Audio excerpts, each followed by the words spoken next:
جو مسلمانوں کو لڑاتے ہیں، جو نفرتیں پھیلاتے ہیں، تو قصور کس کا ہے؟ یقیناً ان کا بھی قصور ہے، مگر سننے والوں کی بھی ذمہ داری ہے کہ اگر ہم چاہتے ہیں کہ امن آ جائے، چاہتے ہیں کہ اسلام دنیا میں پھیلے، چاہتے ہیں کہ یہ دھبے مٹ جائیں، اگر چاہتے ہیں کہ امن و امان آئے، تو یقیناً ان مولویوں کو ہم منبر پر جانے نہ دیں جو فتنے کی بات کرتے ہیں۔ اور آگے بڑھیے، قرآن ہمیں کیسا نورانی درس دے رہا ہے۔ سورہ بقرہ قرآن مجید کا دوسرا بقرہ سورہ ہے، اور اس کی آیت کا نمبر 61 ہے۔ ضربت علیہم الذلۃ والمسکنۃ وباءوا بغضب من اللہ ذلک بانہم کانوا یکفرون بآیات اللہ ویقتلون النبیین بغیر الحق۔ خدا قرآن میں کہہ رہا ہے کہ ذلت ہے ان کے لیے، عذاب ہے ان کے لیے، مسکنت ہے ان کے لیے۔ کن کے لیے؟ جو میری آیتوں سے کفر کرتے ہیں، جو میری آیتوں سے انکار کرتے ہیں۔ یعنی آیت خدا موجود ہے، واعتصموا بحبل اللہ جمیعا، اے مسلمانوں آپس میں متحد ہو جاؤ،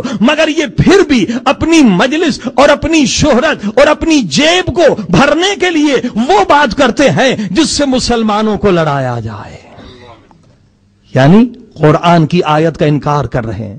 وَاعْتَصِمُوا بِحَبْلِ اللَّهِ جَمِيعًا، اے مسلمانوں اللہ کی رسی کو مضبوطی سے پکڑو، آپس میں تفرقہ نہ ڈالو۔ مگر یہ فرقہ پرستی پھیلانے والے مولوی صرف ذاتی مفاد کے لیے، ذاتی شہرت کے لیے، مقام کے لیے وہ بات کرتے جس سے مسلمانوں میں نفرت ہو، فتنہ پیدا ہو۔ یعنی آیتوں سے یہ انکار کر رہے ہیں۔ یکفرون بآیات اللہ، آگے سنیں گے تو آپ بھی خبردار ہو جائیں گے، دوسروں کو بھی خبردار کریے۔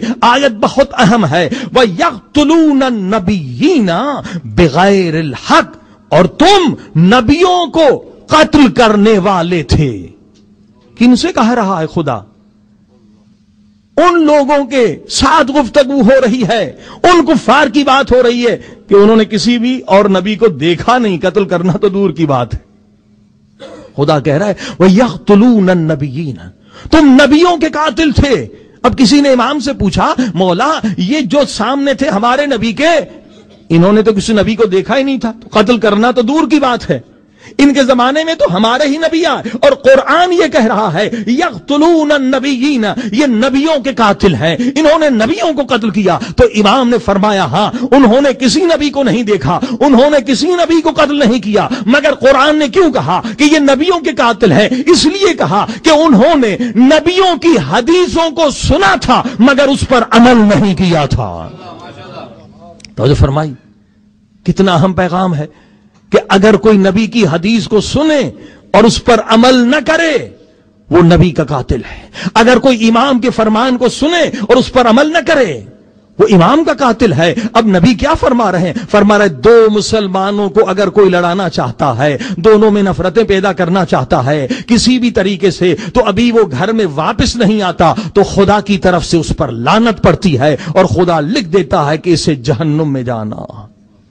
یہ فتنہ پھیلانے والا، عزیزان گرامی، یہ مولوی جو فرقہ پرستی کا درس دے رہے ہیں یہ نبیوں کے قاتل ہیں، کیونکہ کبھی ان کی مجالس میں اصلاحی گفتگو آپ نہیں سنیں گے، کبھی یہ نہیں کہیں گے نماز پڑھو، کبھی نماز کی بات نہیں ہوگی، کبھی روزہ کی بات نہیں ہوگی، کبھی تقویٰ کی بات نہیں ہوگی، کبھی حجاب کی بات نہیں ہوگی، کبھی حرام سے بچنے کی بات نہیں ہوگی۔ بھئی اسلام کس چیز کا نام ہے؟ مولا علی کس طرح سے مجلس پڑھتے تھے، امام حسن کس طرح سے خطبہ دیتے تھے، رسول خدا کس طرح سے تقریریں کرتے تھے، نہج البلاغہ موجود ہے، احادیث کی کتابیں موجود ہے، 1000 سے زیادہ۔ نہج البلاغہ میں مولا نے کتنی مرتبہ تقویٰ تقویٰ، پرہیزگاری پرہیزگاری، خوف خدا خوف خدا خوف خدا کی بات کی ہے۔ یہ کہتے ہم علی اور نبی کے ماننے والے ہیں، مگر ان کی مجلسوں میں نہ تقویٰ کا ذکر ہوگا نہ خوف خدا کا ذکر ہوگا۔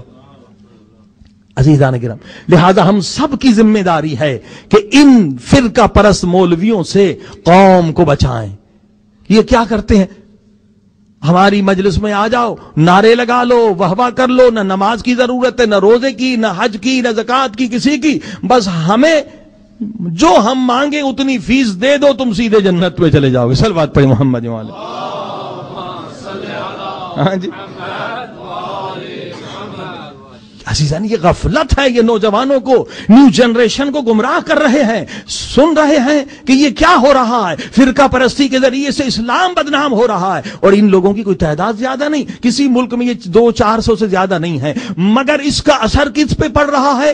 1 ارب سے زیادہ مسلمان بدنام ہو رہا ہے کہ مسلمان ٹیررسٹ ہیں، مسلمان دہشت گرد ہیں، ان علماء، ان مولویوں کی وجہ سے جو صرف اپنے پیٹ کی وجہ سے فرقہ پرستی پھیلا رہے ہیں، مقام کی وجہ سے، شہرت کی وجہ سے۔ ان کی مجلسوں میں کبھی اصلاح، کبھی تقویٰ، کبھی امر بالمعروف کی بات آپ نہیں سنیں گے۔ کیوں؟ اس لیے کہ وہ صرف پیسے کے لیے پڑھتے ہیں، شہرت کے لیے پڑھتے ہیں۔ عزیزان گرامی، اب سنیے مولا علی کا جملہ کہ یہ لوگ گمراہ کر رہے ہیں اور کتنی بڑی گمراہی پھیلا رہے ہیں۔ اللہ اکبر۔ حضرت علی علیہ السلام فرماتے ہیں الغفلۃ والغرور اشد سکرا من الخمور۔ اے لوگوں سنو، غفلت اور غرور کا نشہ شراب کے نشے سے بدتر ہے۔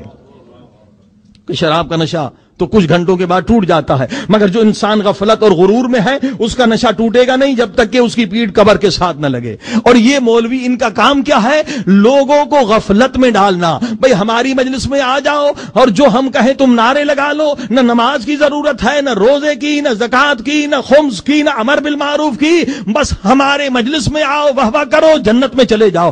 یعنی یہ وہی کام کر رہے ہیں جو شیطان کرتا ہے، غفلت پھیلا رہے ہیں، نہ لوگوں کو نماز کا درس دے رہے ہیں، نہ تقویٰ کا درس دے رہے ہیں۔ وہ رسول خدا جو رحمت للعالمین ہے فرماتے لیس من امتی من استخف بصلاتہ، وہ میری امت سے خارج ہے جو نماز کو اہمیت نہ دے۔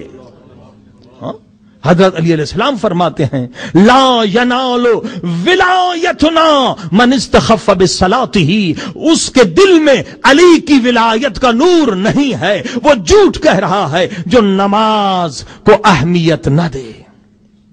مگر یہ نماز کے وقت اپنی تقریر میں مشغول ہوتے ہیں۔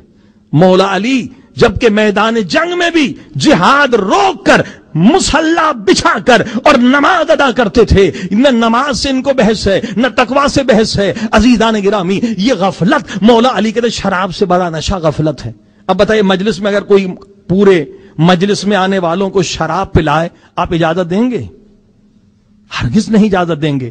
مگر یہ مولوی جن کا کام ہے غفلت میں قوم کو ڈالنا کہ بھی 4 نعرے لگا دو جنت میں چلے جاؤ گے، دوسرے فرقے پر گالی دو اور تم خوش ہو جاؤ، فرقہ پرستی پھیلاؤ، جنتی تم بن جاؤ گے۔ بتائیے غفلت ہے یا نہیں؟ یہ مولوی جو قوم کو غفلت میں ڈال رہے ہیں عزیزان گرامی، اور پھر بھی اگر ہم خاموش رہیں تو ہم بھی مجرم ہیں۔ ہمیں بھی امر بالمعروف کرنا چاہیے، ہمیں بھی ان مولویوں کو کہنا چاہیے کچھ تو تقویٰ کی بات کہو، کچھ تو نماز کی بات کرو۔ آخر مقصد شہادت امام حسین کیا ہے؟ صلوات پہ محمد و آل محمد۔